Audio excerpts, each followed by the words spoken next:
நமச்சிவாயம். ஜெய் வராகி. கடன் சுமைகள், கடன் பிரச்சனைகள், கர்மாவின் அடிப்படையிலே கடன் சுமைகள் ஏற்படுகிறது. இப்போ நிறைய நம்ம கிட்டத்தட்ட இது வரலும் ஒரு குறிப்பிட்ட காலத்தில் கடந்த ஆண்டுகள் மட்டுமே இப்போ நம்ம ஒரு 2500 ஜாதகம் பார்த்துருக்குறோம்.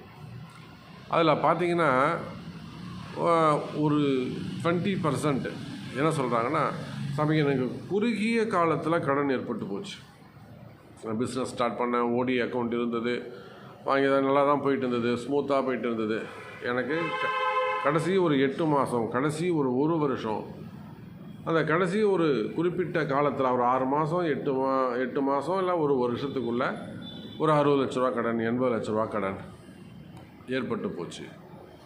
சார், இது உங்களுக்கு முன்கூட்டியே அறிகுறி தெரிய ஆரம்பிச்சிடும். நீங்கள் அது யாருமே கவனிக்கிறது இல்லை. அது ஒரு வியாபாரம் பண்ணுறீங்க, ஒரு தொழில் செய்கிறீங்க, உங்களுக்கு ஒரு ஏதேனும் இந்த மாதிரி ஒரு கஷ்டகாலம், அதாவது கடன் அதிகரிக்க போகுது அப்படின்னா, இது சாமி உங்களுக்கு காமிக்காமல், கிரகம் உங்களுக்கு முன்கூட்டி சொல்லாமல், இண்டிகேஷன் கொடுக்காமல் இருக்காது. கண்டிப்பாக கிரகம் உங்களுக்கு இண்டிகேஷன் கொடுக்கும். ஆனால் அது இதுக்குதான்னு உங்களுக்கு தெரியாது. ஏதாவது பைசா கொடுத்து ஏமாறலாம், இல்லை ஏதாவது வர வேண்டிய பணம் வராமல் இருக்கலாம். அப்போ குறிப்பிட்ட காலத்தில் உங்களுக்கு கடன் சுமை அதிகரிக்குது அப்படின்னாக்கா, நிச்சயமாக அது உங்கள் பிறப்பு ஜாதகத்தில் தான் குறை இருக்குது அப்படின்னு அர்த்தம். ஸ்பெசிஃபிக்காக உங்கள் பர்த் சார்ட்டு தான் ப்ராப்ளம். மற்ற ராசிகளாக நீங்கள் அதை குறை சொல்லி புண்ணியமே இல்லை.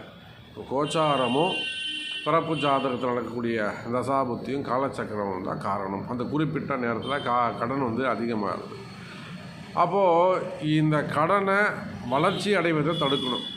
நீங்கள் என்ன புத்திசாலிட்டே என்ன பண்ணணுமோ, நீங்கள் பரிகாரம் பண்ணுறீங்களோ இல்லையோ, இந்த கடன் சுமைகளை கடன் வளர்ச்சி அடைவதை தடுக்கணும். அதுக்கு என்ன செய்யணும் அப்படின்னு பார்த்தீங்கன்னாக்கா, கண்டிப்பாக ஒரு கன்சல்டிங், ஒரு ஆலோசனை, பிறப்பு ஜாதகத்தை வச்சு இது எத்தனை நாள் இப்படி இருக்குது, எந்த கிரகத்தால் இந்த கடன் சுமைகள் இப்படி வருது, அப்போ இந்த கிரகம் எத்தனை நாள் அதிகாரத்தில் இருக்கும், அப்போ அது வரலும் நாம் எப்படி கொண்டு போகணும், இல்லாது இந்த கடன் அடைவதற்கு என்ன வழி அப்படிங்கிறத ஒரு கன்சல்டிங் எடுத்துக்கணும். உங்களுக்கு தெரிந்த இடத்துல குருநாதரை மனசால் ஃபஸ்ட்டு நீங்கள் ஒரு வழிகாட்டி வச்சுக்கணும். குருநாதர்னு ஒருத்தரை வச்சுக்கணும். எதுவாக இருந்தாலும் நாங்கள் சாமியை கேட்போம், சாமி சொல்கிறது தாங்க, எங்கள் ஐயர் சொல்கிறது தாங்க அப்படின்னு அந்த காலத்தில் இருந்தது. அதெல்லாம் பழக்கத்தில் இருந்தது. அதை போல் ஒரு ஒபே சிஸ்டம், சிஸ்டமேட்டிக்காக கொண்டு வந்தால் மட்டும்தான் இந்த கடன் சுமைகளை அடைக்க முடியும். அந்த கடன் தீரும் ரகசியங்கள் உங்களுடைய பிறப்பு ஜாதகத்தில் தான் இருக்குது.